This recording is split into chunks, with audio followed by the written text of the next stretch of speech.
All right, welcome back, guys, to On the Hook. So we're on to episode 5 now.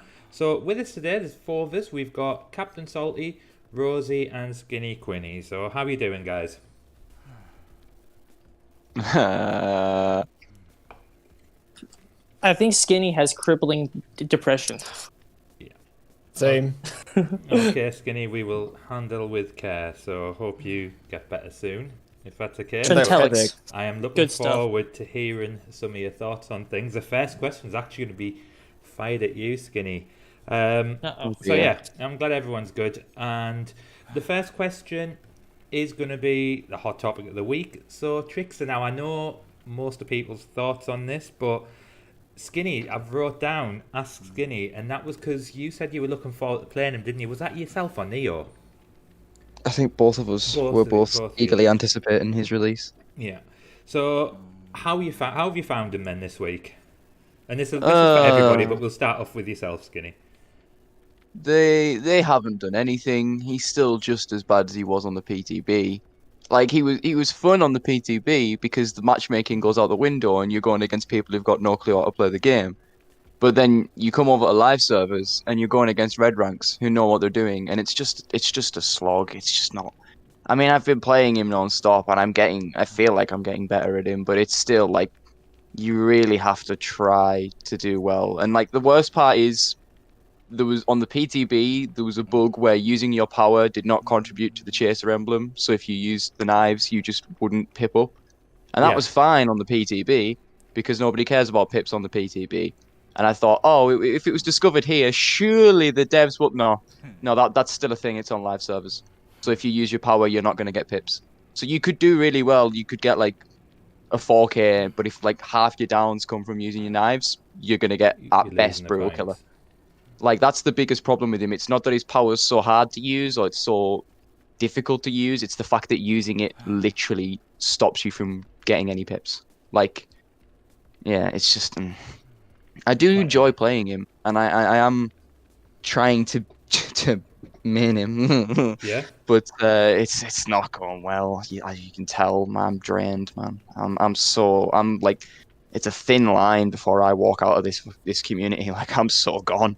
Yeah. Yeah. No, that's fair enough.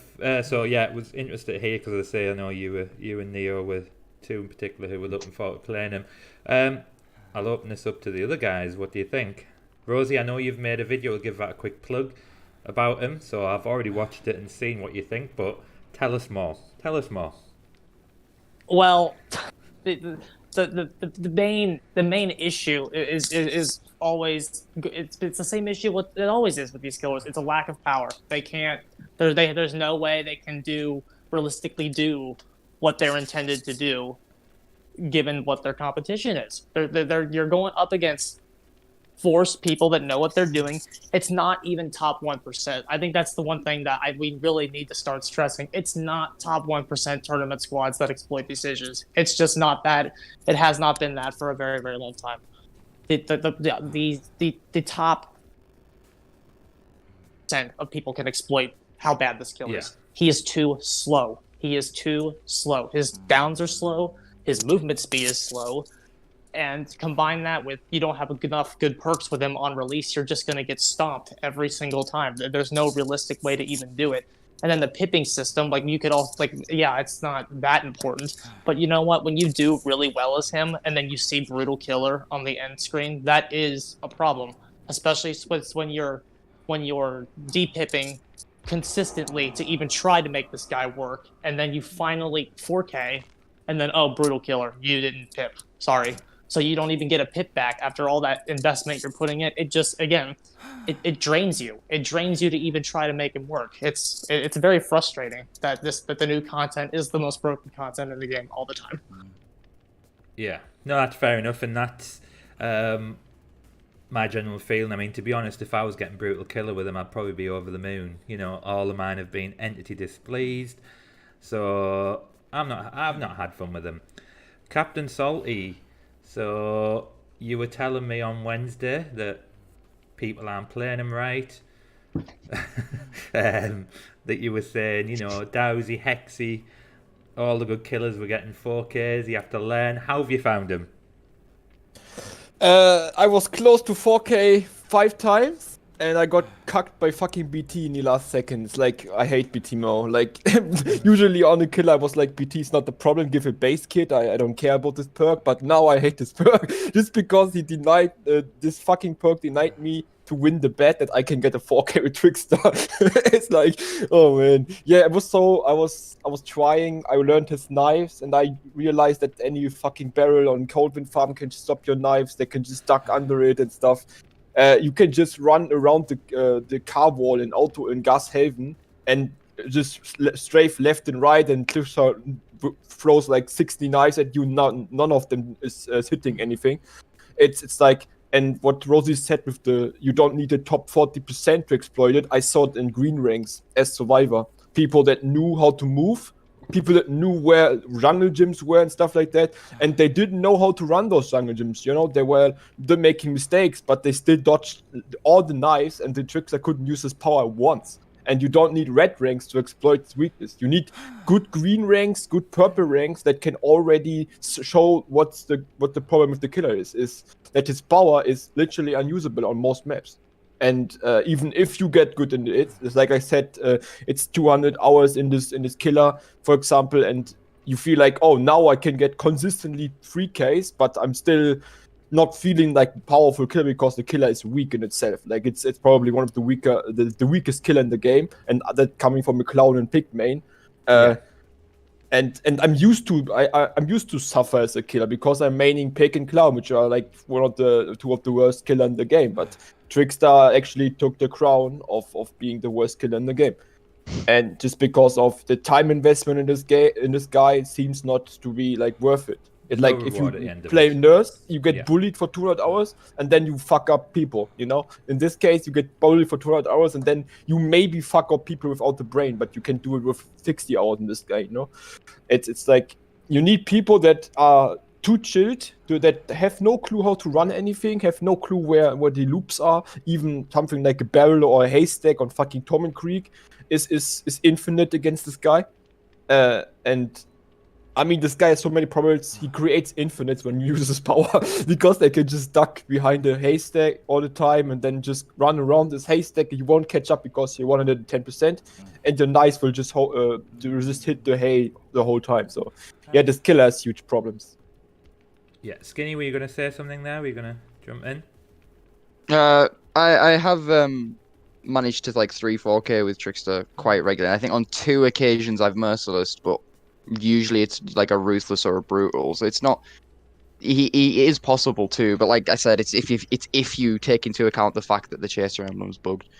But like, it's just looping with him is the most painful experience. I had a tile on Ormond that like 2 people ran on me, and it was too high up for me to throw any knives over walls. So I just was stuck going round and round and round and round. I'd maybe every now and then be able to get 1 or 2 knives in and slowly tick away at them. But by the time it finally came to that last knife, we'd looped the thing about 12 times, and all they did was drop the pallet dead hard, completely dodge on the last knife, and they were gone. It was like, what have I just looped for like 12 times for? What am I doing if this dude's just going to press E and be gone? Like, it's so bad. I think the biggest problems I have with him, I don't know if we're going to bring this up later, but I'll bring it up now if we're not, is his movement speed and his recoil pattern. His recoil pattern is abysmal. Like, you can't. It's random. There's nothing to learn. Like Huntress, Deathslinger, these killers have learnable aiming patterns. If you play them enough, you'll figure out, okay, if I charge the hatchet for this amount of time and aim it at this direction, it will go exactly here every time. Trickster's not like that, because about 50% of the time, you'll throw a knife and it will go straight forward, hit where you're aiming. And the other 50% of the time, it will fly off on the fucking top left side when you're aiming straight, not moving. And that's standing still, like not even touching the recoil. And then if you try to counter the recoil and then account for it, it'll screw you over. And then on top of that, you have to add in the fact that survivors are also ducking and weaving. So you have to add in like 40 different factors just to learn how to throw the knives, let alone when to use them. It's just, Yeah. You know, it's interesting you bring that up, because I was the recoil is something I haven't really touched on this in my discussion videos, but on my streams I have focused on that recoil a ton. There was a point where even after I was like winning a game, I like turned my camera downwards and just held the button and just watched him throw the knives. I don't know if anyone's ever done that, but if you do that, he just moves sporadically. You don't even touch anything. You just hold the button. He just moves, and there's no like discernible way to figure out which way he's gonna even turn. The thing with it is, it's not learnable. The thing with it is it's like every 1 in 6 knives will just fly off to the side for no reason other than the fact that it decided to. But you have to also take into account the fact that his animation of like throwing left hand, right hand, that isn't just a cosmetic thing. That actually plays into when you aim. If you're throwing with the left hand, it's going to be more to the left. And if you throw with the right, it's more to the right.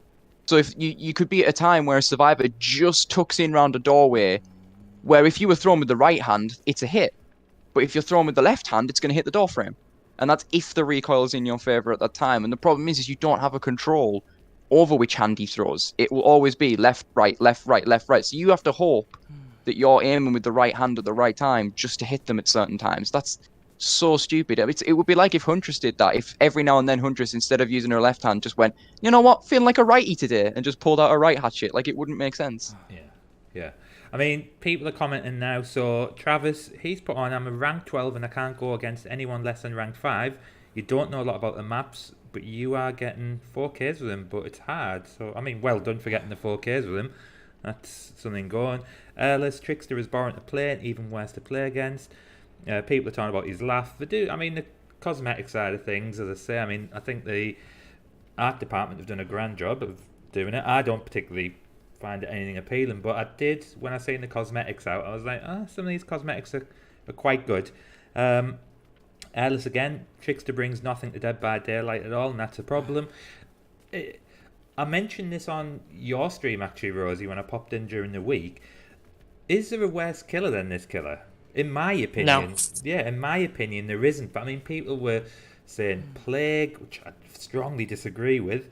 They were saying Pig. Again, I strongly disagree with that. I think Pig's much more powerful. I just cannot think of anyone worse. What about you guys? Is there anybody that you think you'd rather play as a Trickster than? No, he's 100% the worst killer. Got to be, hasn't he?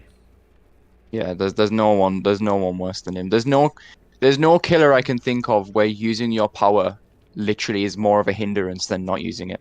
There isn't a single killer I can look at and think, other than Trickster, where I look at and think, why would I ever use this power? And part of a big theme of my stream, I believe I said, why not just do this and basic attack them like more than 10 times? Like whenever you are like in a situation where you can get consistent knives on somebody, you are within the distance to M1 them. And like it's just, that's what makes the power so bad. And then again, if you want to use it, you're granting them distance so that like it can't even stop a tile transition. And then the meter decaying over time is another horrendous problem that he has. So it's like you got all this work done, and then all of a sudden they get to a big tile with a lot of verticality, and you can't hit them. Then all of a sudden their meter's gone, and it's like, why did I even waste my time with the power? But in regards to the main question of who's worse, no, I think he's in his own tier of bad. I really think it's that bad. Yeah, because, I think Plague is actually bad, and then I think Demogorgon is bad. But they are not. Those are my bottom 2 right now, and I don't think. Yeah, Trickster is even in their tier. Yeah, I still think even with the other killers. I mean, Dusty David's put he thinks the Pig's worse as well. I still see them having much more powers than this guy, and I think you highlighted something good, Rosie, on your stream actually when. It was a true talent you showed, and he basically said, I'm not using his powers because it's trash. And that's quite a big statement, especially when the killer's out. You know, the killer's just come out. I have played Survivor quite a lot since he's come out, and I'm yet to play against him. As you know, so I don't know if that's telling if people are playing him a lot. And again, usually that gives you an idea of how things are going, because the first week he's out, I should have been playing him practically every match against him. Because, you know, where all the new kills are excited to try a new killer, but with this killer I just haven't come across him as yet. Only time I played him was in the PTB against him. Airless, hypothetical question. Trickster played at his best, is still terrible shooting, get some injuries, but Huntress and Plague do it better. Bubba's better at the hook game. Yeah, I mean, there's a lot of killers that I just can't. And I've been hit with it all week. I've been, messaged. I've had comments saying some agreeing, some not. But I just don't see any killer that's worse than him. I don't know why. Maybe because that's just the case. If you look, guys, though, what is the likes of Dowsy? What are they doing different to us mere mortals? Why are they getting a lot of kills with this killer? I mean, I don't think they're doing anything different. I'm getting a lot of kills with him. I think I've lost twice with him in my entire 3 days of playing him. I've been getting consistent draws, 3Ks and 4Ks. Like, they're not doing anything different. He's just horrible. And we're the only ones saying it. They're just chills. Skinny, you were going to say? Yeah, I mean, I've not seen anyone, like, any of the big names other than, like, Otz's video, and he's adamant that we're pulling an Almor clown situation and we're missing the trick with him, and that he is weak, but, he's not exactly terrible. Yeah, I'm not going to get into that. But I know that Ryuga somehow is on a Trickster win streak. I've no clue how he's not lost a single game. I don't know what he's doing differently, because I'm losing the occasional game, and I'm playing him. I mean, I'm not D-pipping, but I'm still, a lot of the games are 4 people escaping, and I barely scrape a brutal, because he just doesn't have that lethality without M1ing. It's just boring. Cptsalty? Yeah, Dozy lost his streak on 26 wins, I believe, but it was a sad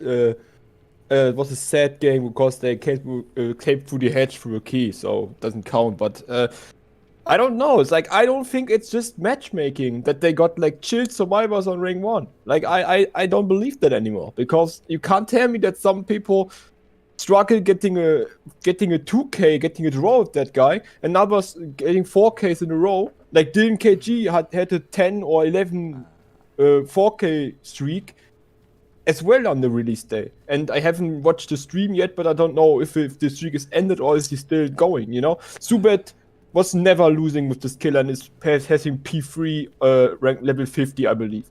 I don't know what we do wrong with that killer, but I still think that this killer is the worst killer in the game. And even Dowsy said this killer is trash, but he can still work it out, I don't know. Like, maybe he's got this killer or something, but I don't think it's a matchmaking. I still think it is. I still think it is. I think matchmaking is the only factor you could even realistically point to. Like, I don't care if the guy is a P3 Claudette. I don't care. Like, I don't care if they're a rank 1 P3 Claudette. If we have a matchmaking that works, that could very well change and they could have low MMR.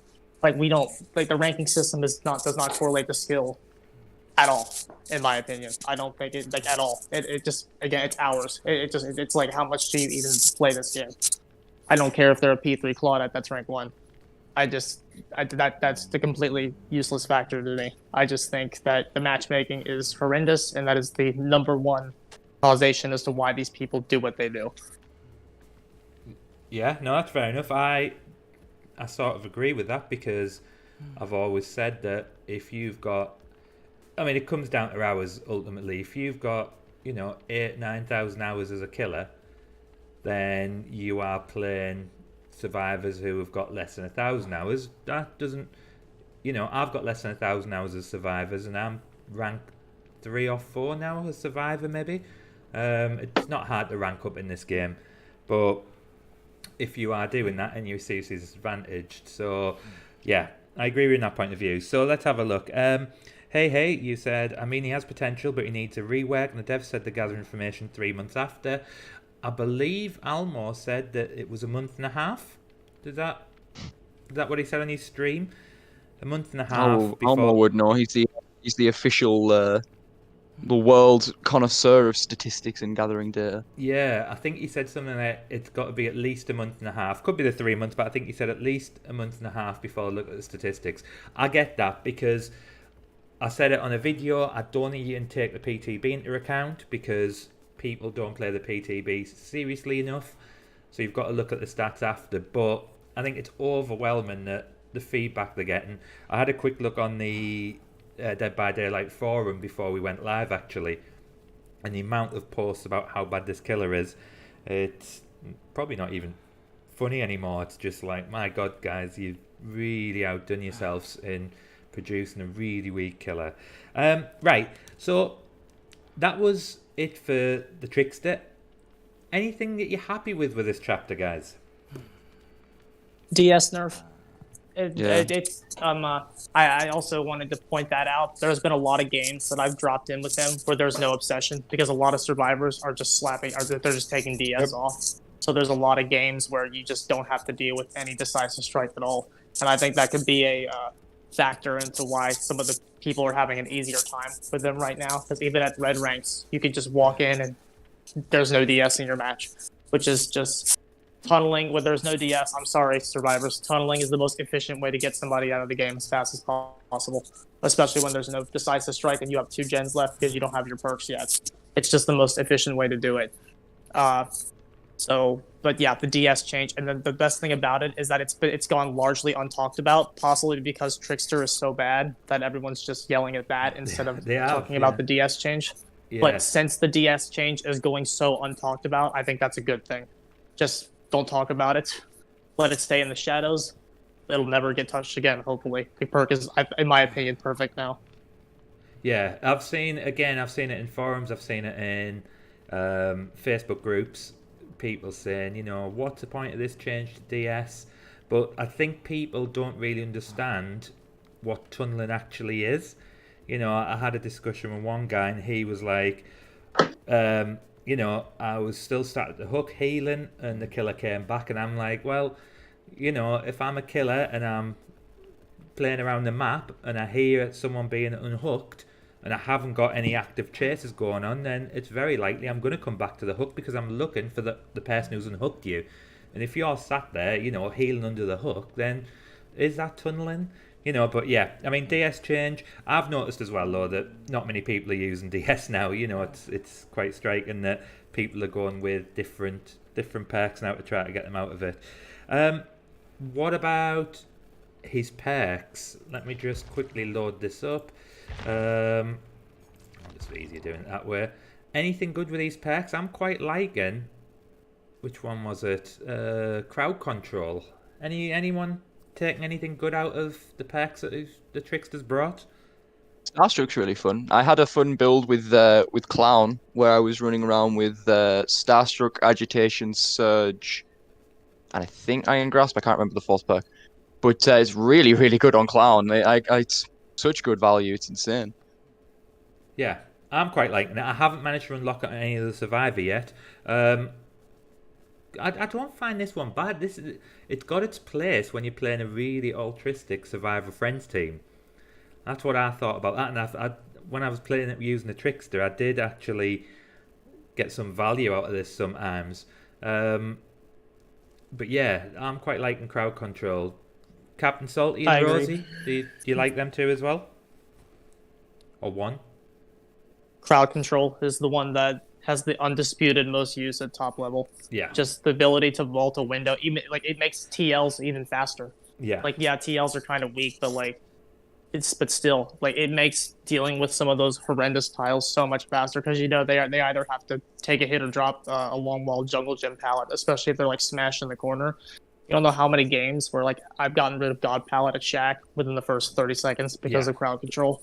Yeah. It's such a good perk. I love it. I'm probably gonna start running it on everybody as a as my Devour Hope replacement for my Hex build. Yeah. I mean, as I say, I'm starting to try to do the same thing.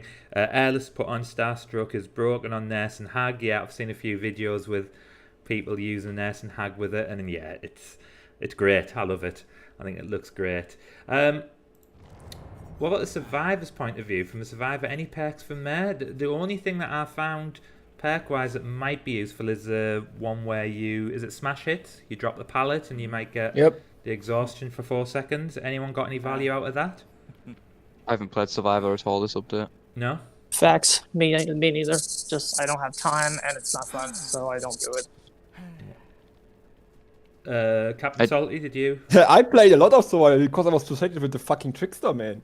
I was at the point where I was so frustrated that I was mind gaming a TL, it worked, and then fucking auto aim let me hit the edge of the wall, and I was like, no, I'm not dealing with that technical bullshit. I'm DCing. Like, just because I was at that point, because I was denied hits that I should have hit, that I was so frustrated with playing Trickster that I was just playing Survivor the last 3 days, and I love Smash Hit.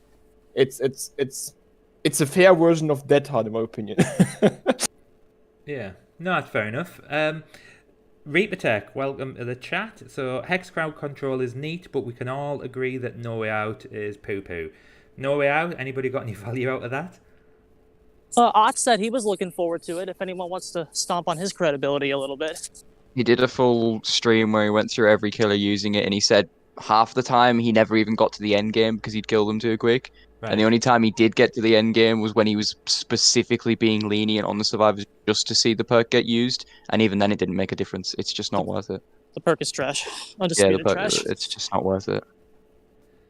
Yeah, no, that's fair enough. Because a few people have commented about this, I know we've probably talked about this before.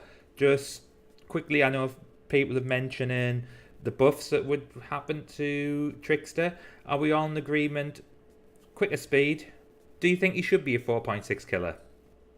Yeah, 100%. He should be 4.6, and then when he pulls the knives out, slow him down to 110. Okay, so I think probably unanimous, everyone thinks he should be 4.6. And finally, the laceration. So are we saying it should be 6 knives instead of 8? I don't think it needs. I think 8's fine. If his speed was faster, giving him less knives would make him broken. Keeping it at 8 but increasing his speed would be fair. Yeah, it depends on what you want to do with him. If you want to keep him 110, it could debatably be 5. But if you want to make him 115, you needs to say 8. Especially since you're going to be basic attacking more with him anyway if he's 115. Yeah, it's one or the other in my opinion. Yeah. Either he gets faster or he gets less knives to down. Oh, you do, Captain Salty, any thoughts on that? I agree on that. I can't say anything else. Yeah. Okie doke. So we'll move on then from the Trickster. A question that came in, I was going to talk about at the end, but I thought we'll talk about it because Captain Salty, you replied to the guy on the comments. So someone commented and said, could we discuss about the pace of the game? Now, when they mentioned the pace of the game, they were saying, is it very much dictated by survivors? And they were quite surprised that we've never touched upon it before. So what do you guys think about the pace of the game? Obviously, from my point of view... Survivor-sided. Survivor-sided? Didn't even let me finish there. Right, Rosie, Skinny? Yeah, it's 100% survivor-sided. Okay, well, we kind of have touched on this. It was just under the framing of a different topic. Yeah. When we talked about hooks being useless, that kind of deviated to a discussion on the pace of the game. The problem is you got the early game, which is mathematically broken for survivors. It's so broken that it can like litigate the late game advantage that killer is supposed to have. Where you start to get going, but there's one gen left, so it doesn't matter that you just started. They're going to get that gen done anyway. The pacing of the game is just too fast. If you want to talk about solutions, that's where the conversation starts to deviate. Do you add another objective? Do you slow gens? Do you nerf the maps and then let killer hopefully pressure better? There's a lot of different solutions you could do, but the overall pacing of the match is undisputedly broken for survivors, I would say, at this point. Yeah, and I think that's been backed up on the chat. So, airless generator speeds are fine. It's the maps that are the problem. So we're saying the maps, the general RNG of them is an issue there. I think it's pretty much dictated by survivors. If the survivors want to split up, and after Scott mentioned last week about the DPIP squad, I thought, oh, I'll watch a few videos of these guys, and it was amazing watching them trying to prove a point, because looking into it a bit more, turned out they were all killer mains, I believe, and they just went out to prove to behaviour. But this was 2-3 years ago, so maybe not as relevant now, but I still think there is some sort of relevance there, because if you get a team that just goes in on the basis of we're going to just hammer these gens, get them done, get out of there, then that's the games where you have problems, for me anyway, trying to build that pressure up. And like we said before, if you go on a chase. By the time you find the first survivor, by the time you catch them, by the time you down them, you've could have lost 3 gens against a really good team, and then you're obviously on the back foot straight away. But yeah, anything else about the pace, Cptsalty? Because as I say, you mentioned the guy.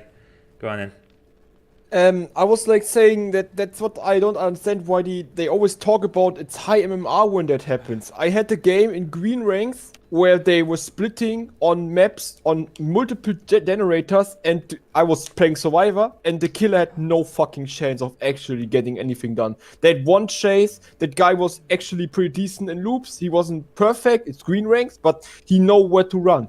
And he had no chance of actually doing something. It's even in green ranks, if you have competent players in green ranks that have a better game understanding and they actually played the game to learn the game, you have no chance as a killer. Even if you play Pyramid Head or Freddy, those strong killers. I saw a random solo queue group destroying purple rank Freddy yesterday. Like, and I was Survivor, and the others were I presume also solo queue because they didn't play like a Survivor Friends would, and they completely destroyed the purple rank Freddy just because of splitting up on gens. Don't feeding him pop goes because they were all kinda okay loopers, you know, they weren't getting downed in 10 seconds like usual potatoes do, and they all were surviving 45 to 50 seconds in the chase, and Pop Goes Weasel did absolutely nothing. The moment he kicked the gen, we were already back on it and we finished it anyway. So if you have this, that's a perfect example of why survivors should not cry about the game having too strong killers, because even strong killers like Pirate Head and Freddy suffer against really, really good survivors, or at least better than average survivors. They already suffer against that. The thing that I want to add to that is when you're talking about the DPIP squad, it's important to bring up who they identify as. Marth and all those guys, they're killer mains that were average survivors. They did not even claim they were close to top 1%. They were an average team of survivors with competency. Yeah. And you see the results when you get an average team of survivors with competency matched together. It's an undisputed colossal landslide, and there's very little that can even be done about it. And they played perkless and they played without comms. They did 2 sets of 100, and 100 is statistically significant for all you math geeks out there. Like, they did 1 set of 100 with no comms and perks, and then another set of 100 with comms and no perks. And they're just average guys, and they swamp the killers. It's just the game balance. Yeah, I didn't realize that. I didn't realize too much into the backstory of it. I just thought I'd heard of them. Thought I'll watch a few of the videos. Scott, so it's fine. But yeah. All right, so hopefully that answers about the pace of the game. So I think we're all in agreement. It's definitely survivor-sided. I mean, it's not.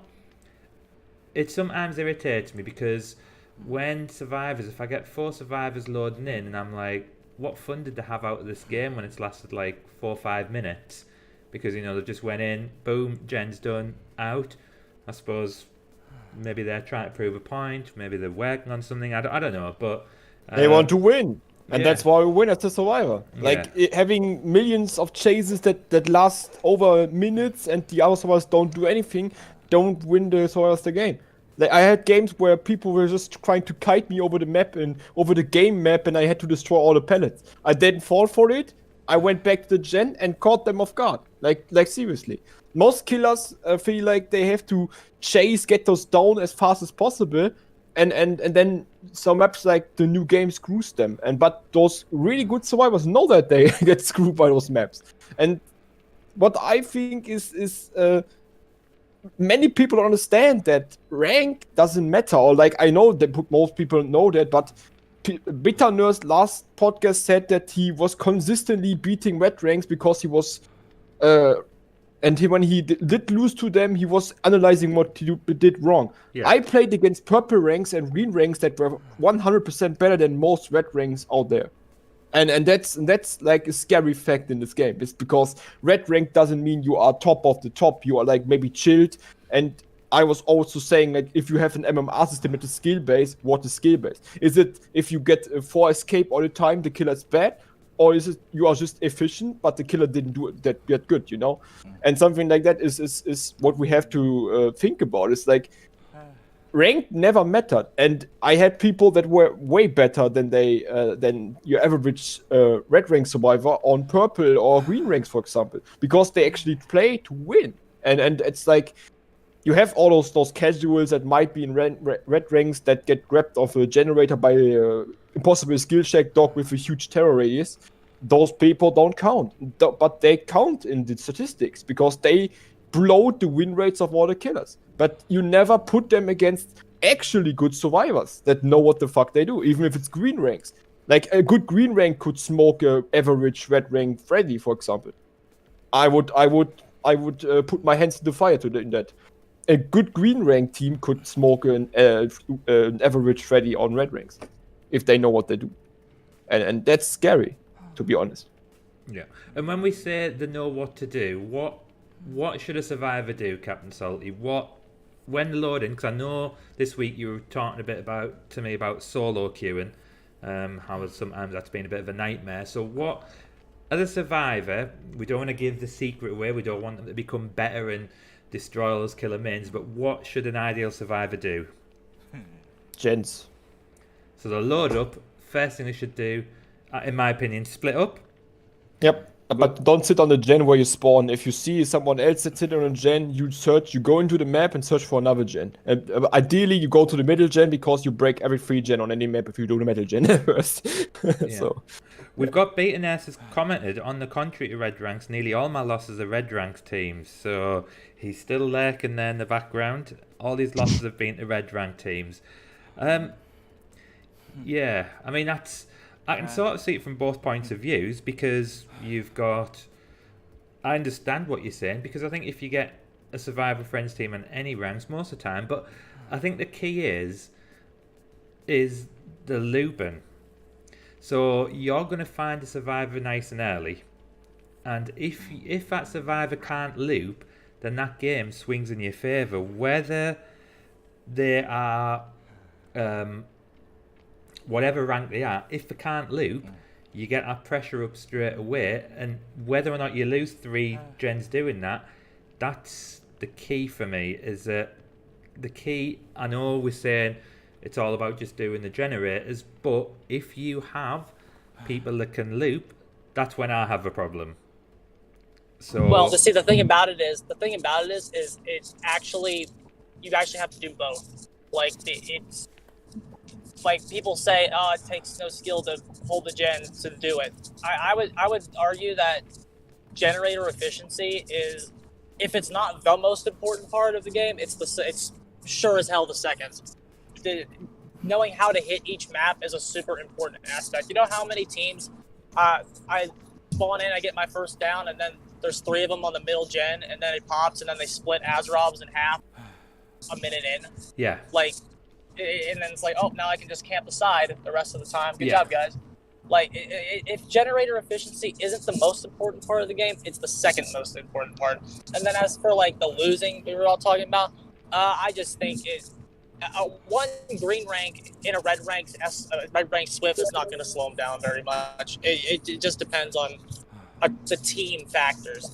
A weak link is important to helping you win, but it's not like a guaranteed win. It may bring the match to a more even ground having a weak link, but it doesn't save you by any means. It just all depends on the 4 people you're going against. Yeah. All right. Well, I mean, I think that sort of covers it for the pace of the game. I think we're all in agreement. It is Survivor side of the pace of the game. They dictate, and I'm trying to think of what... I should have really wrote the comment down, but what he said in the comment was, you know, whether you have a 3 to 4 minute game or a 10 to 15 minute game, it's all dictated by the survivors. So I think we're probably all in agreement that that is the case. Right. Just a quick one from me, guys. Obviously, people know that I like playing Freddy. Did anybody see the patch notes about a potential leak, perhaps, on Freddy's nerf? Did anybody see it when it said known issue in Stadia Freddy's tokens 8 to 5. Could that be a potential leak? Is that something that's going to be any good anyway on Freddy, dropping these tokens from 8 to 5? What do you think about that? If you've seen it?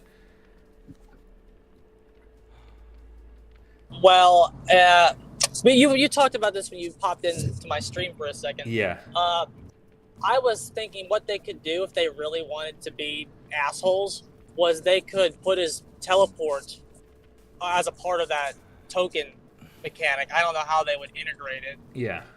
But like, if they could like say, oh, it costs 4 tokens to do a teleport, and then like the tokens have a cooldown to respawning instead of like just automatically respawning after you run out. You know what I mean? Yeah. They could put each token on a cooldown, and then they could put the teleport as it costs 4 tokens to do a teleport. If they really wanted to be assholes, I hope they don't, but they really could. Like as we said, Freddy gets shit stomped by good teams anyway. Yeah, but if they really want to be assholes, there's a lot of ways they could hit them. Yeah. No, fair enough. Any other thoughts, Skinny or Cptsalty, on that? I don't think limiting the amount of snares he gets is the only thing they should do. They should definitely do more, because I don't think just giving him less snares is enough to make him like any less powerful. Yeah, because he recycles them anyway, so it doesn't matter if you put some down the other side of the map, you just recycle them. It's not like Demogorgon where once you've put it down you need the survivors to break, so I didn't think that would make much of a difference. It could have been nothing. It's just something that stood out for me when I seen the patch notes, and I was like, oh, is this accidentally being leaked? Is this something on there? Betanurse. Freddy needs a nerf in the sense he requires no skill. He has multiple ability of other kits thrown into his at no punishment. The amount of effort put into Freddy isn't not equal to how much you get out of him. I think, for me personally, someone who plays Freddy, I do think he's very powerful. I will agree with that. And there's been games where I'm actually glad that I was Freddy, because ultimately, we've said it before, we'll probably say it again, is there's not enough viable killers in this game. People talk about Nurse and Spirit and that's it, and why shouldn't we have more? Somebody said before on one of the comments, it's normal for a game to have only certain killers that are viable, but it's 2 out of, is it 23 killers we've got now, or is it 24 with this?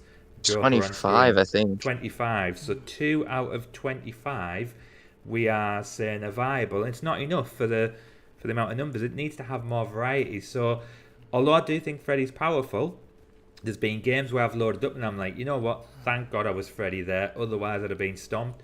And there's been games where it's just has been too easy, and then you feel like you just, I'm trying a bit hard here against survivors who are struggling against him. So I think he has his place. I'd be interested to see what the nerfs are that's going to be given to him. We know it's going to be a nerf because they've already shown on the stats that he's killing, on average 3 out of 4 survivors in the game. So, we know that's probably going to happen. So, anyway, we'll move on from that. Now, here's a topic that Cptsalty, you've wanted to speak about for the last 3 weeks. Identity. Hello, can I say something about the Freddy one? Yeah, oh yeah, go on then. Yeah. I don't like why is Betanurse saying he doesn't require skill? Like, what in this game requires skill?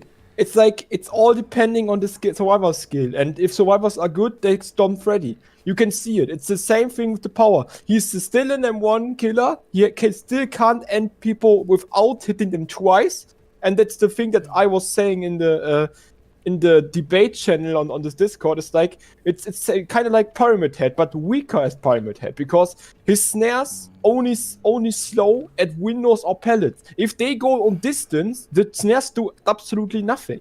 And especially in the games where you play against higher levels or better teams, the first an early fast down matters. And even if you get the first hit in really quick and they have a perfect routing, they will get so much distance on you just because your power does absolutely nothing outside of pallet or window loops. And if they get through those transitional steps towards another loop, you just waste time getting after them. It's not like a nurse that can blink through everything else, Like, the thing is, good survivors, or survivors that have a clue how to loop and stuff, they will stomp a Freddy, because his snares do absolutely nothing against good survivors. Because they just know, okay, he placed a snare there, so I can't use his loop. So I chain together the next tile and get more distance by breaking line of sight with Freddy. Something like that. The only thing that people complain about is this whole teleport thing, but like it's on a cooldown anyway, so why do people complain about that shit? Freddy is fine like he is. He should be buffed instead of nerfed, but like those trash players can't beat him, so you nerf him or what? You see it on Trickster. Trickster is so terrible that you have to play against really terrible players to make him look kinda good, but he's still weak, you know? And that's what I think is Behavior doing. Behavior tries to bring the killers to a level where the trash player base can handle them without them having to learn how to play against them. Example, Pyramid Head. He was probably the 4th best killer. After the nerf, he dropped down to B tier just because of the stupid nerfs that they did to him. And stuff like that. Pyramid Head is really strong against a potato that can't loop. He will down you in 15 seconds. But a guy that knows how to loop, yeah, if he knows where to go and has structures available, it can go up to 1 minute until Pyramid Head can get his second hit in and down people. It's like, dude, base your fucking game around people that actually know what they do. Or make them learn to play against those killers. Like I know so many people that have the hard counter to Freddy. They just learned it from playing against him a lot. And Freddy is one of the best killers in the game, so you will see him a lot. And that's something like I don't understand. It's like, stop bringing the skill level or the abilities of players down by just nerfing the killers to make your lazy community feel better about it. Well, I mean, you're right in what you're saying there, is that it does, people say you're playing a no-brain killer, blah, blah, blah, blah, and ultimately, you need to still be able, whether you're Freddy or whether you're Ness or whoever, you've still got to have the fundamentals of how to play a killer. So somebody who's ranked 20 isn't going to be able to pick Freddy up and go and stomp, a red rank team. It's just because they won't understand the fundamentals. It's divided opinions, so people are saying, so let me just, sorry guys, I'm just going through. Freddy's boring, hope to make him more interesting. Freddy needs an F in the sense he requires no skill. I think we've already mentioned that. The amount of effort put into Freddy is not equal of how you get out. It's actually 23 killers beating S, saying we've got. Every killer takes skill. I agree, Reaper Tech. Now, there was one comment, let's have a look. So, beating S is talking about the you don't lose any speed for spamming the snares down. Airless, I feel the killers that are viable is a bit of a subjective term. A very skilled Blight or Pyramid Head will consider their main viable. When I say about viable killers, I do think that it is very subjective, but when people say if you look at a tournament and only 2 killers get played, that to me indicates that there's only 2 viable killers, because you're playing at a high level, you're usually playing against survivor friends, whether they've got comms or whatever, and we're saying that only 2 killers can hold their own. And this is not us saying it, this is a fact that when you watch tournaments, it's Nurse and Spirit. So this is where I'm coming from with that, and I think 2 out of 23 I don't think is acceptable. I think it should have, I'm not saying everybody should be viable, have your fun killers, but you should have at least, out of 23, at least 5 or 6. I'm not asking, I'm not asking for hundreds of killers that are going to stomp survivors, but just to give that bit of variety there. Freddy should be buffed, so Reaper Tech thinks he should be buffed. Same thing for Spirit, she needs a buff now. Everyone's begging for a nerf. Freddy has mobility, loop advantage, and built-in slowdown. I don't think he's in a good spot.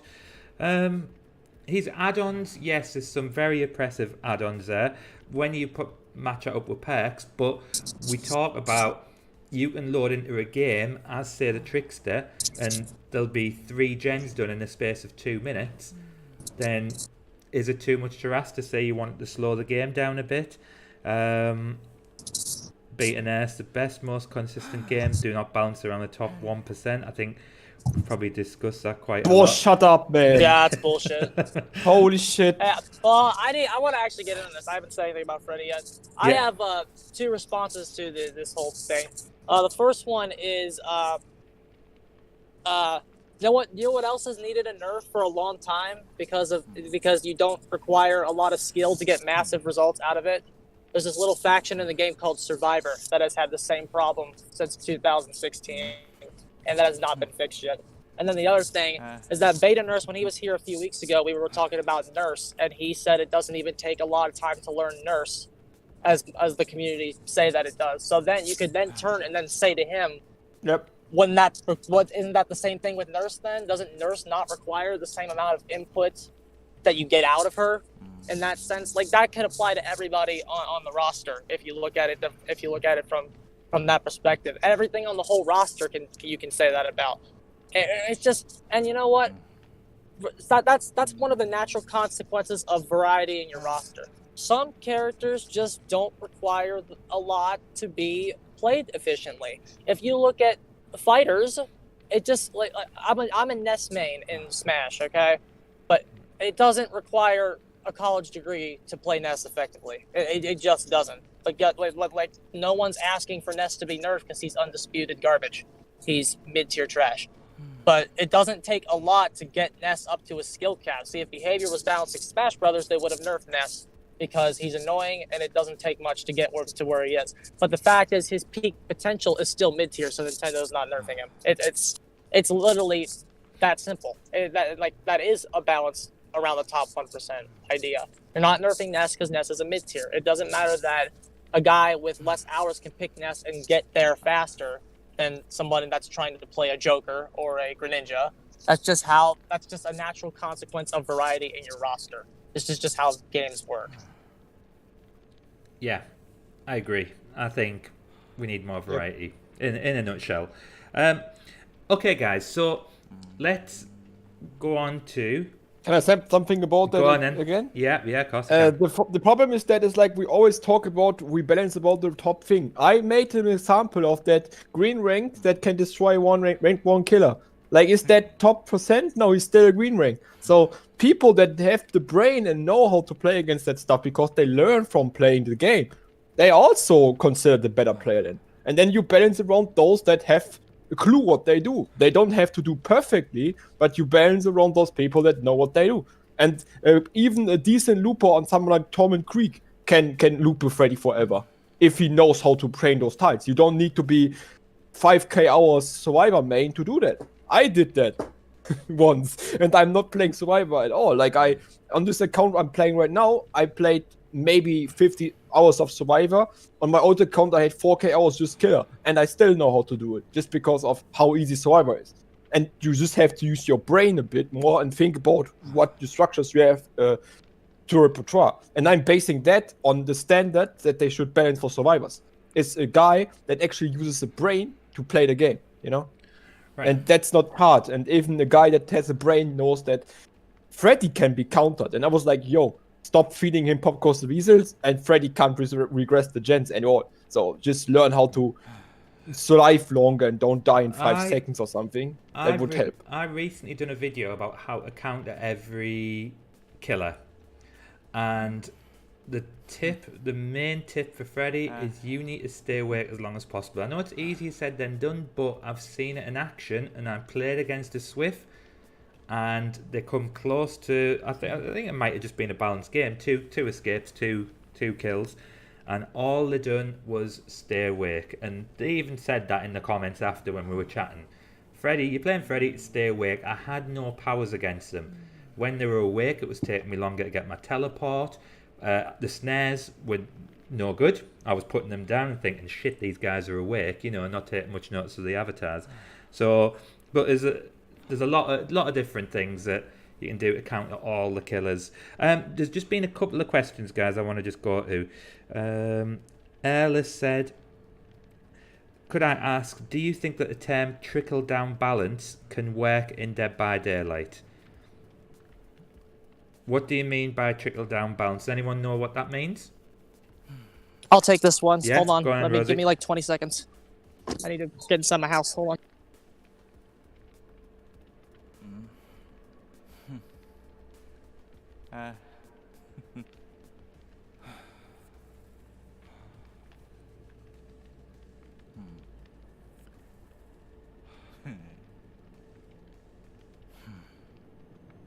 Okay, guys, I'm ready. Yeah, Hold on. you back? Okay, Trickle so down balance. trickle-down balancing is the act of balancing a game around the top 1%, and then the lesser ranks don't really have an excuse to not have a balanced game because it's balanced around the people that are good. If they are not having a balanced match, it's their fault because they're bad. And that inherently works with any single concept because if the game is balanced around the people that know what they're doing, if you're not having that balanced experience, it's simply because you're bad, and there's literally no other explanation for it. It does work with Dead by Daylight because it works with anything. To say that Dead by Daylight is an outlier is to not even think about how to do it. It's just an excuse to not even try because you're happy with the status quo. It works with anything. It works with any game that has ever been conceived. And there's no reason it can't work for ours. Okay, so that's going to be the next question. I think it's going to lead on to the next question from Betanurse, who said, what games actually balance around the top percent?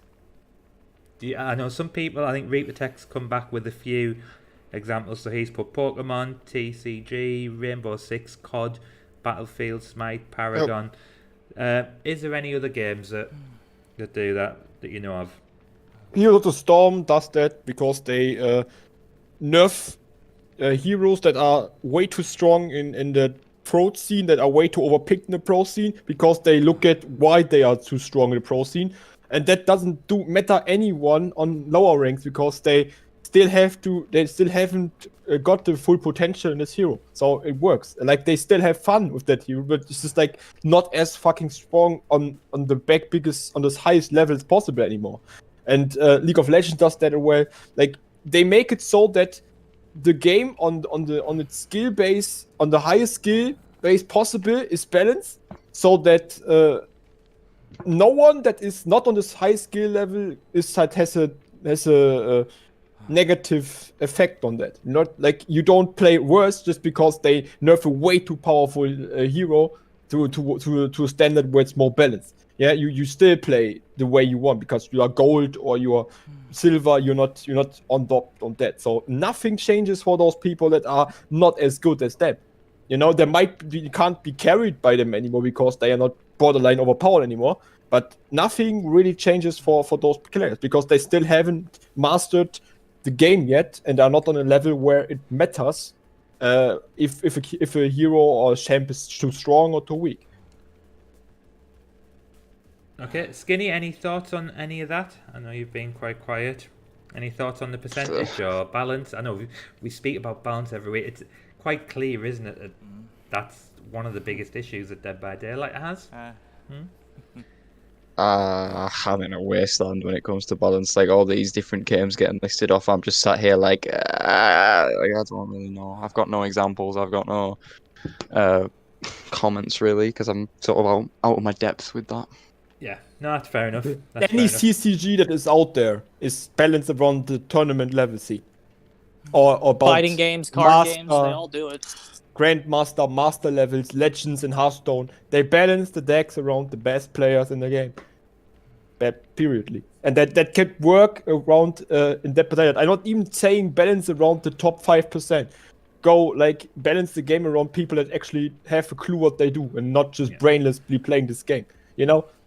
Like, and that's like the problem. It's like people don't want to use their brain to just use logic to counter a killer. They think, oh, I do a mistake, the killer can't punish me for that, I should be able to recover from that mistake. No, you can't, because you're shit. Okay, let me ask a question then to Cptsalty and Rosie. If we're saying that the issue's balanced at the top percent, why haven't the devs done it? Or why are they reluctant to do it? Because they want to please their casual players that don't want to learn the game, don't want to get better in this game, because they just want to maybe please those players that like basically get destroyed by Trickster. What was the question? I missed it. Because obviously we've spoke about balance quite a lot on the podcast, and it comes up everywhere. Comes up on forums, social media.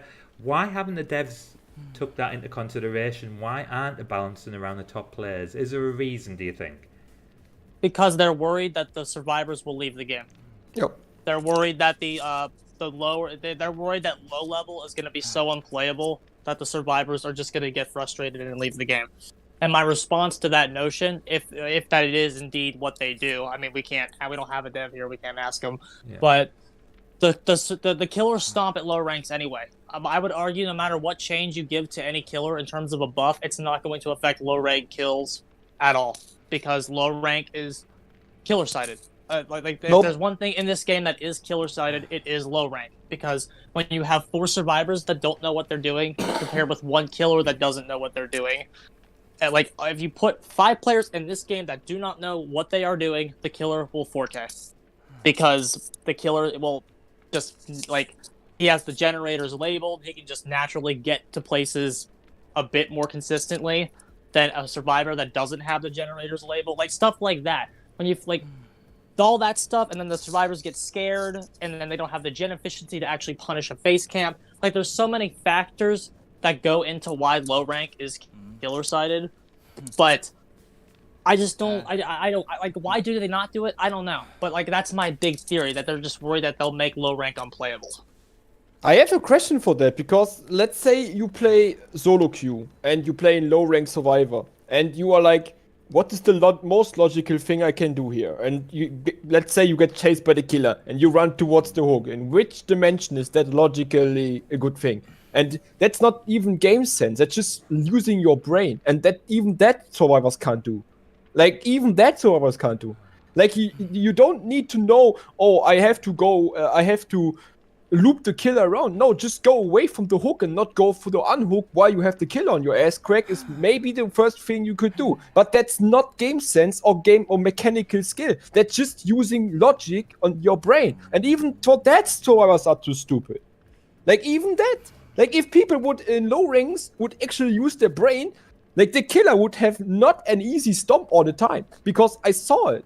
I saw it when survivors on rank 20 or rank 17 just were just doing gens and not doing those stupid mistakes, not using the brains. They might be smurfs, but you saw it. Like, if they just use brain and don't think and don't think at all, that would be already, would say the killer, if the survivors are smarter, the killer has a harder time. But just because people don't want to think in this game, that makes it so killer sided in the early ranks. But just because people do mistakes of not thinking or not using logic to their advantage, and you have to be medically attested retarded to get so I can say, okay, maybe you can't think straight or you don't have logic in your brain. But if you are a normal healthy person, those big mistakes that are no way logic in any circumstance, in any scenario make any sense, you just don't do them. But they still do it. Like, you still get unhooked in front of the killer because people don't use their brain. Like, that's a good thing to unhook right in front of the killer. You know, you don't need game sense or skill for that. You just need a functional brain. Yeah, but if you knew and you don't really understand the game, there is no fucking explanation for you to not use your brain, even if you're new to a game. Well, okay, let's say you are ranked 15, ranked 14, 13, okay? And, you know, like, we have a lot of maps in this game, ladies and gentlemen. Like, you get dropped in on Midwich Elementary School, and it's your second time playing there. Even if the killer's face camping, you as a bad survivor are not going to even know where the gens are to actually hit them to punish that face camp. I sit here as a guy who is as red rank survivor, and well, I'm not red rank right now because I just haven't played survivor, but I've been the high rank on both sides. I still can't tell you where gens are at Midwich. I still can't. I still can't do that. There is no way a rank 13 is going to be able to even use their brain.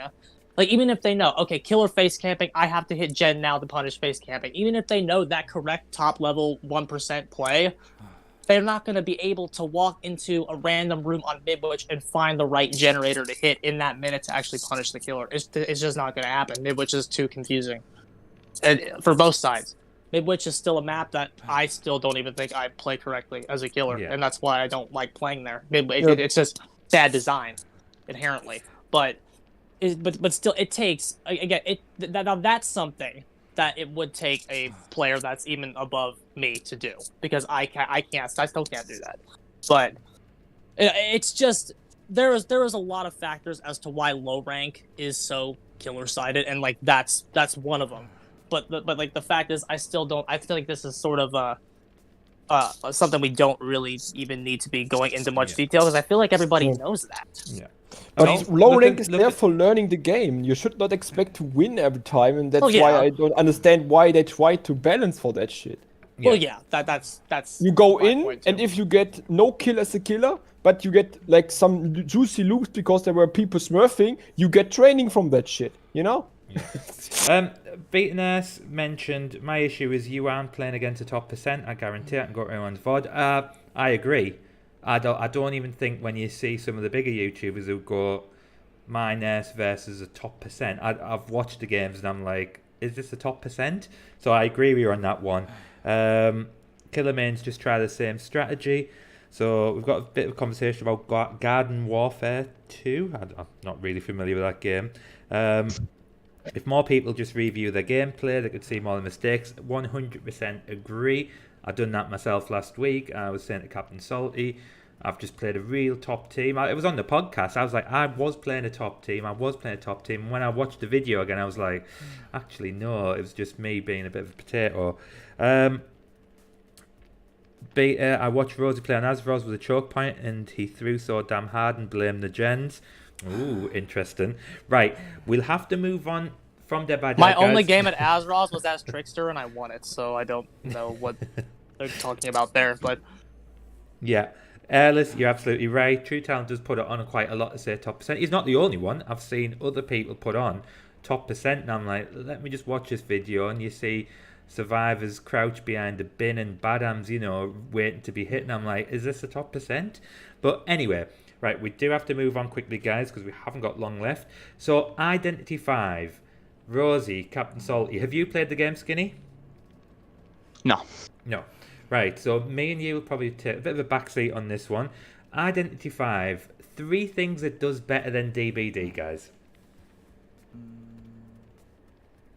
balance being number 1, new content being number 2, and then third one. Those are the 2 really big main ones. I would say the third one would be just the devs. The devs just have a much more natural clue about where to take the game.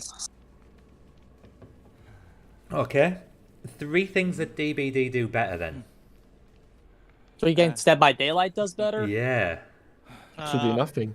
Nothing? Well, marketing probably. That's the only thing. Marketing, business, and outreach. They try to with the Q&As. Not that the Q&As are good, but the Chinese Identity 5 devs certainly don't do Q&As. Yeah. Okay, so why?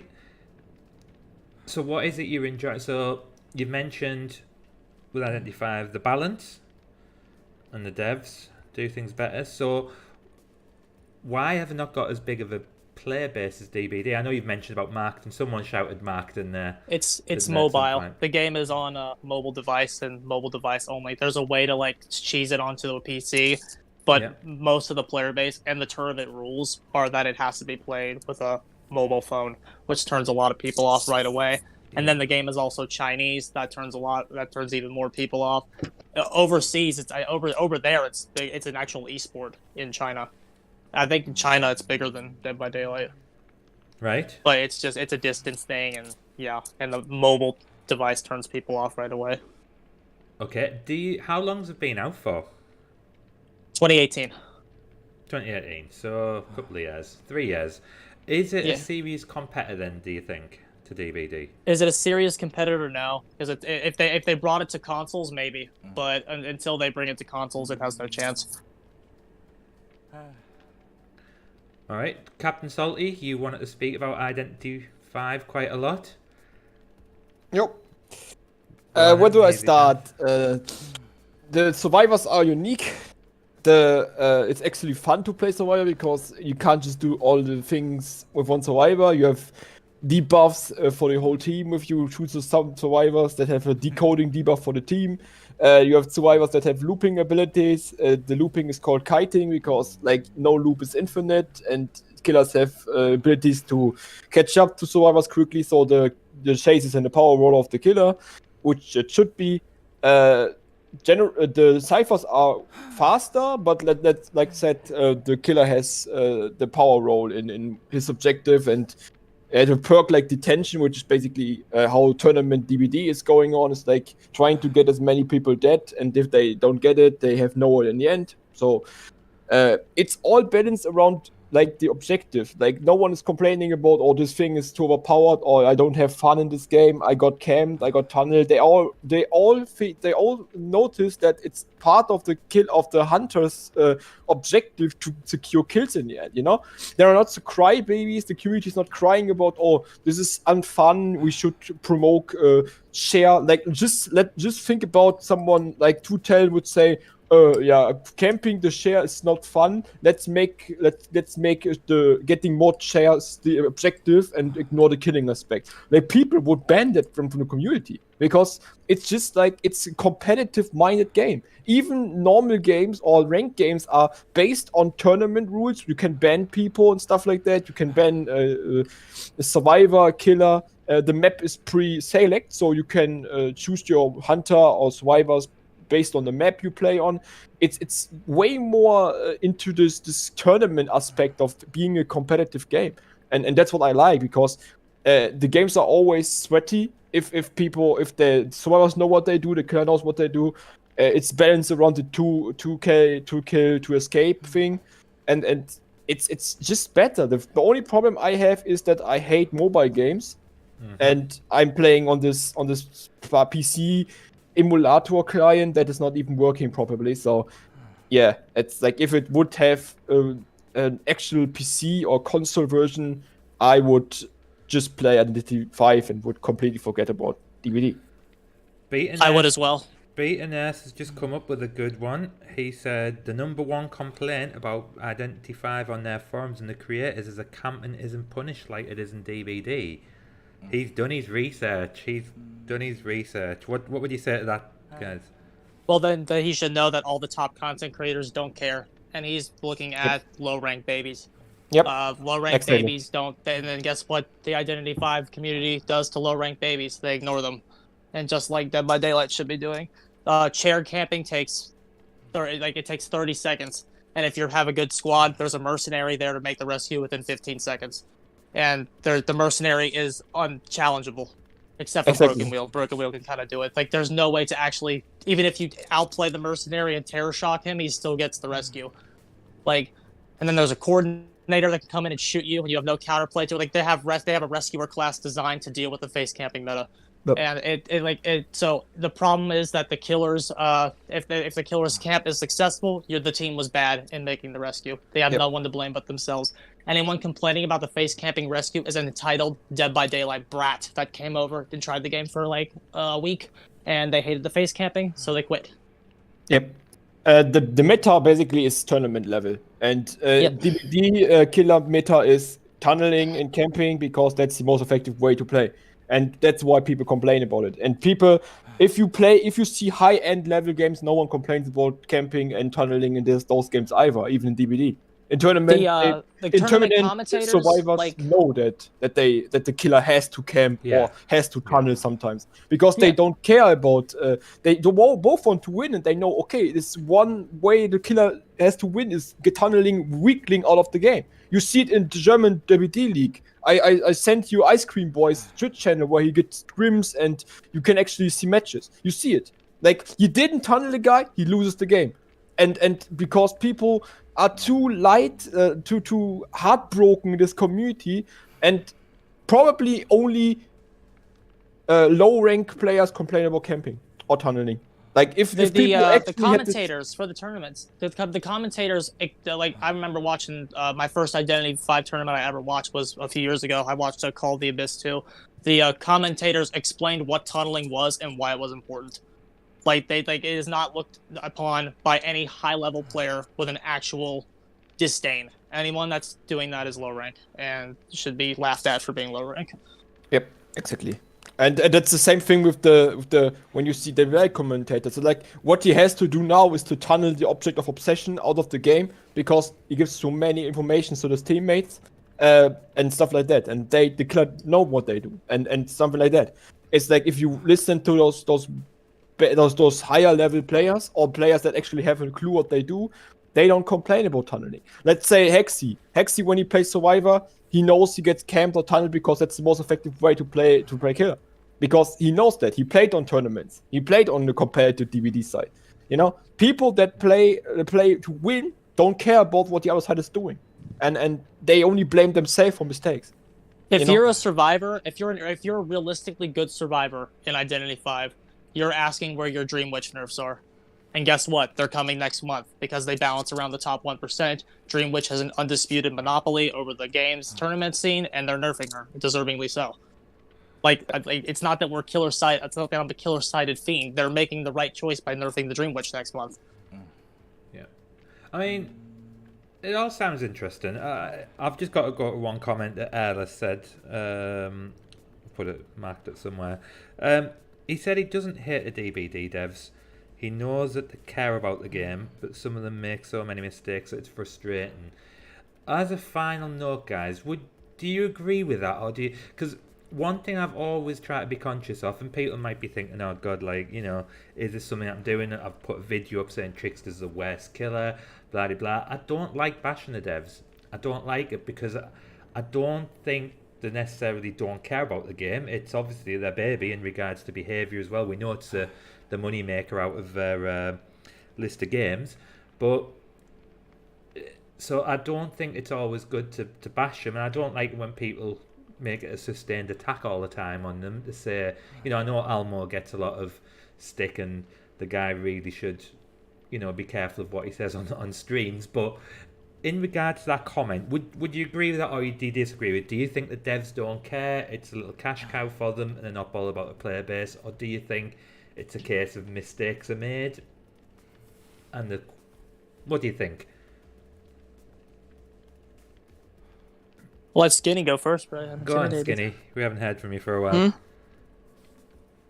Sorry, run it by me again. One of the comments made was about the devs. Erla said, I don't hate the DBD devs. I know that they care about the game, but some of them make so many mistakes it's frustrating. I went on just to say that I don't like bashing the devs. I have put some videos up where I've been critical of stuff that they've done in regards to like this killer, for example, and things like that. But overall, I don't think it's very healthy to bash them about it. Do you think that the devs actually care, or do you think it's just a cash cow for them? I mean, I used to stick up for them a fair bit. I've bashed them in the past, but recently I've been trying to stick up for them. But I've hit the end of my rope now. I'm done sticking up for them. They clearly don't care. Like the fact that they've got basically no competition, like they're on top of their game. They've said on the past, like, oh yeah, we're lucky to be able to work whenever we want. It's like, that's not how you should always be. Where you shouldn't just be like, oh, we're on top, so I'm going to go and take like a week off because I've got nothing to do because our game's not going anywhere, is it? It's great, guys. It's great. It's like the amount of times people give them feedback and then they say stupid shit just to put off the fact that they need to get off their asses and do something. Like, the biggest example for me is, like, obviously people don't play seriously on the PTB, but the times when, like, they get feedback on the PTB and say, oh, well, we're not going to do much based off of what people said here because we want to hear what the whole community says, and the PTB is just available to the PC client. It's like, you live in an age where people make content and put it out. You literally have a program around content creators. Do you not think that the people watching those content creators are maybe on console who don't have access to the PTB, so they watch it and they give you feedback? You've already got the feedback from the console people. You just don't want to do anything because you just don't want to have to do anything. You don't like working. I can tell. Like, no one cares. Almo especially. Like, I hate that dude. I don't want to go out and publicly slander him because, you know, it's not really the best thing to do, but just the amount of times he says things and, like, either he doesn't think before he says them or he says them knowing full well that he's got perfect job security. The dude's a clown, in my opinion. If I was his boss, I'd have sacked him ages ago. He wouldn't have a job. Gone. Because I think, what was it? I think it was the Trickster thing recently where he said, oh, well, we need a month of information gathering. If I was in a company that was a month away from being bankrupt and I went to the guy who I knew could have the solution and said, dude, we're about to go bankrupt. We need a solution now. And he turned around and looked at me and said, oh, I can't. I need a month to gather data. I'd say, well, get gone then, because the company won't be here in a month. Get gone. Like, that's just him specifically. But like the whole dev team in general, like I've just lost so much hope for them. Like I don't want to stick up for them anymore because they're not giving it back. It just pisses me off. Right. Okay. That's fair enough. Rosie? Well, making fun of the devs is kind of my thing. But the thing with the devs, they care about this game in the same way you care about the job that you hate. It's the job that you hate, but you have to have so you put food on the table. And, for real, like, the only people like shrieking their faces off with enthusiasm are the people like us. Like bruh, like for real. Watch Scott's discussion videos. The man looks so bored every time he's in front of the camera. He looks so bored.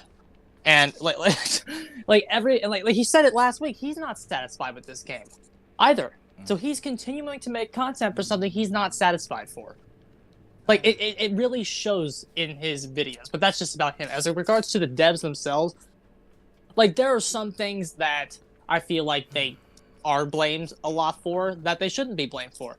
Like, like, people were taught, like, bugs is the number one thing. People just have this idea that bugs should be out of the game in 2 days. And, like, it sometimes it takes time to find bugs and get them out. So I try to limit my attacks on them in terms of the bugs, but Chapter 18 was unacceptable, that being said. Yeah. But my frustrations are purely just when they go in and they say something absolutely horrendous that they shouldn't say. It takes a month and a half to get stats. This stats guy almost should know that 100 is a statistically significant sample size. And if you games will not something that is true won't really fluctuate much after a sample of 100. And that's stats, bro. I had a stats class. We learned about this fucking shit. And it really just rubs off in what they do and in their product. The amount of that they don't actually care about it beyond the fact that it's their 9-to-5 job that they're trying to work even less on, as it turns out. Right. Okie doke. Cptsalty?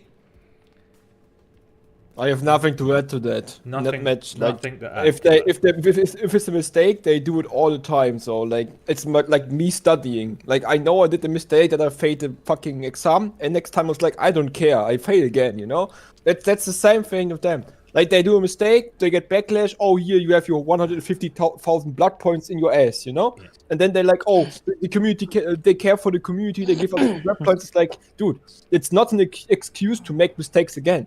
You have to learn from mistakes. That's basically the player base. They reflect the player base. They don't learn from mistakes. You know, they basically reflect 80% of the player base. Only the tournament or high level and players actually learn from mistakes. The RS is like, oh, it's too strong, nerf that, or it's too weak, buff that. You know, they don't even think. They don't even want to learn from mistakes. And that's what you show in Chapter 18. It was a mess. Then when a clown got reworked, those 2 maps that had an infinite because of fat shaming and stuff like that. So they don't care.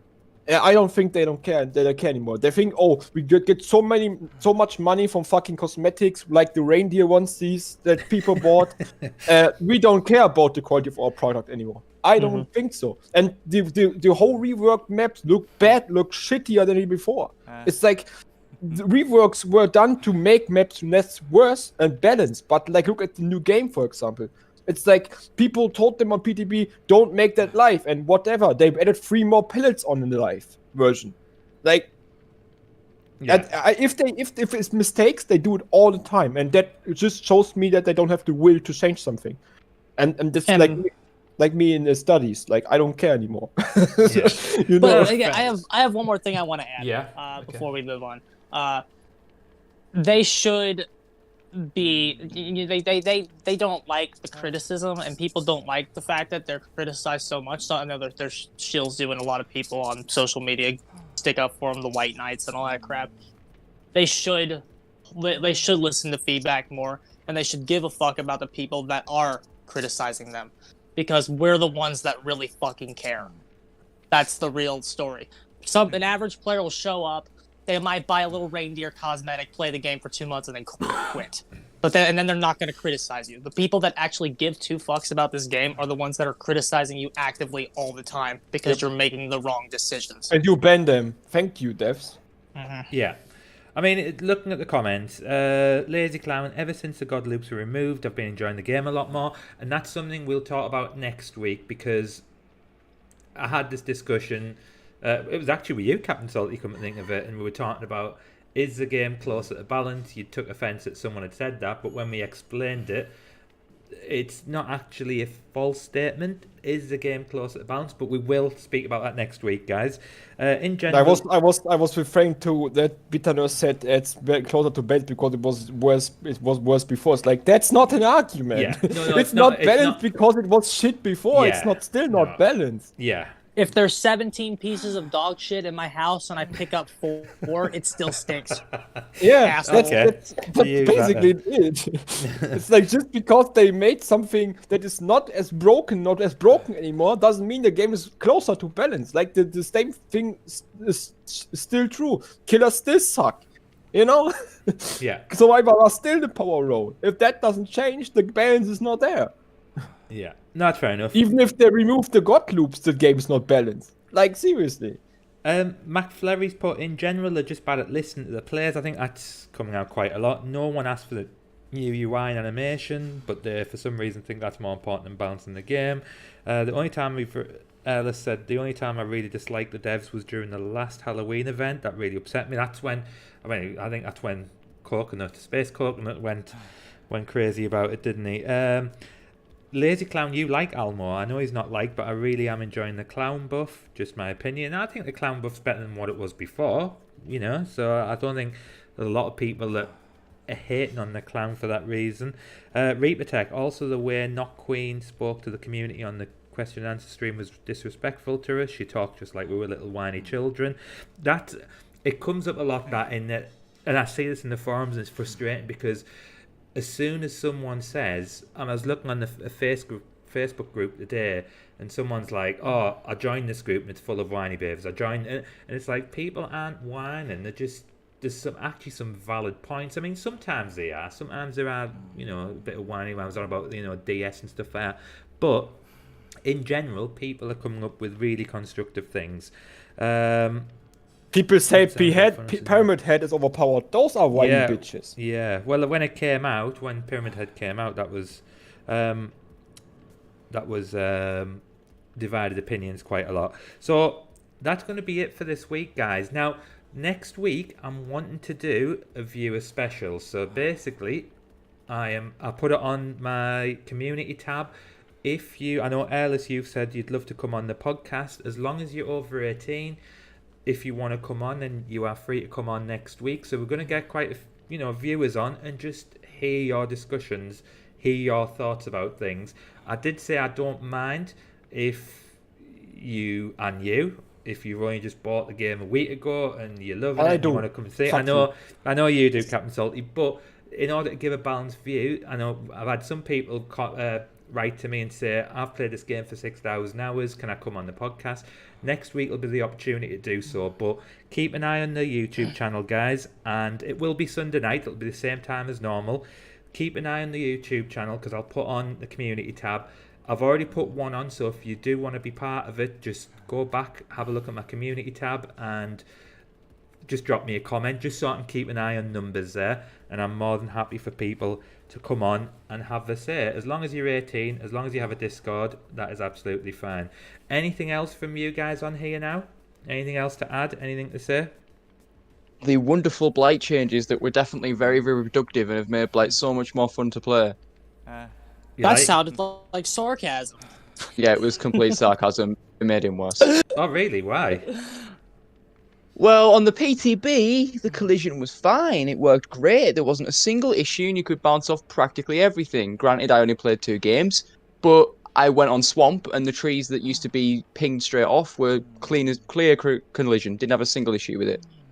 So I was looking forward to it when it was coming to live. I thought, well, Trickster's underwhelming, but hey, at least Blight's fixed. His collision is still fucked. You still don't bounce off 90% of things. And what's worse is now he's even more worse because he's now 20 foot tall, so that survivors are only half on your screen when you're rushing towards them. So it's even harder to tell when they've done a flip and you can't really see them. I just hate it now. They've genuinely made me hate Blight. I'm so disappointed. I never had a problem with his camera before, honestly. Neither That's did why I I. was so confused with everybody wanting it like fixed. I thought like the fact that his camera was a little off was purposely done because that complemented his power. Yep. Yeah, I mean it was an issue with hitting over windows, but like that was literally the only time I noticed it being a problem, and even Yeah, then, but like that's okay. exactly, He's like allowed it to have didn't. that difference. It didn't make him a problem. I mean, Hag's the same. Nobody complains about Hag not being able to hit over windows because she can fucking teleport. But like, you know, it hurts to me that they've made him too tall. It's just stupid. I mean, you look at Legion. Like Legion's fucking the same height as survivors, and even when they go in frenzy, they go shorter than survivors. It works for them because that's how their power works. They need to be able to see the full survivor at all times. But Blight now, you go into a rush, you only see like their midsection upward. You don't see their legs. So it's very easy to lose them now. And on top of that, the collision's still bad. So on top of losing them because you'll bounce off in a direction you didn't even mean to be, you now can barely see them. So it just annoys me that they were like, oh, we're going to fix Blight, guys. And everyone's like, yeah, this chapter will only be remembered for the Blight and Wraith changes. Like, yeah, it'll be remembered as the chapter that made me, a Blight main, hate Blight. Ooh. I've got But to all say, the content creators like the change. I do- Well, I like do that. like- I like That's that the thing. side Everyone skinny, else is bro. loving it. Everyone's saying, "Oh, this is great. Blight is so great." It's because they didn't fucking play Blight before this shit. They don't know what he was like when he could actually work. Yeah. Well, you know what I'm going to do now? I'm going to end the podcast and I am going to go and play Blight at some point this week. Yeah. to Yeah, see I need to how do it that goes. too. But I, to be honest with you, I think I played Blight about 3 times before the update. So I'm going to fall in that category, SkinnyQuinny. I played it on the PTB. I'm going to be very conscious to go, you know I think what? the best way I've heard it summed up was I was talking about it on Neo's stream, and Neo played him, and at the end of the game, Neo went, "Yeah, he's just the same old Blight," and I was like, "Yeah, but he shouldn't be. They said they were going to fix him. He shouldn't be the same old Blight. That's the point of the fix." That's the problem. Yeah, yeah. Well, we'll give it a go and we'll see, and I'm sure we'll bring it What up. did Pama John next say week. to the new Blight? He was excited about him. Did he say anything about it? Because I haven't watched a stream of him yet. Who? I don't know. I haven't watched him. Upload that game, Jay. Which game? Blight. The Blight. Upload a Blight game this week. Yeah, yeah. I'm Holy actually. shit. It'll be on Thursday afterwards because I am going on holiday tomorrow, so I'm going to be away. Good I've for you. Relax. scheduled a few videos up there, so you'll have a video every night of the week. Some Freddy ones for all you people that have been telling me how good Freddy is and how exciting he is to watch. I'm giving you some more Freddy Dude, videos. you're a Freddy main, so fucking play your main. And I've I'm also, watching you just because Honestly, playing I'd your go on main. holiday. I've I'd also go on holiday after this fucking chapter. Yeah, I've also put a Plague video up and a Legion video. So Plague video because I'm just baffled by the fact that people are telling me the Plague's not as good as Bro, Trickster. Plague is I'm one of the like, best killers in the game. No. Hey, So, write that down for next week. We'll talk about it. I'll make my how to buff Plague this week at some point. yeah, and I will put a Blight video at some point during the week. All right, so thank you guys for coming on. Thank you for chat as ever. Plenty of good questions there, plenty of good comments. So I really appreciate that. Like I said, if you do want to consider coming on the podcast next week, please make sure you put your name in the community tab, in the community post that I put up. Just drop a quick comment in there. I'll acknowledge that and we'll pencil you in. And I will come up with the details during the week. So, all right, thanks a lot then, guys.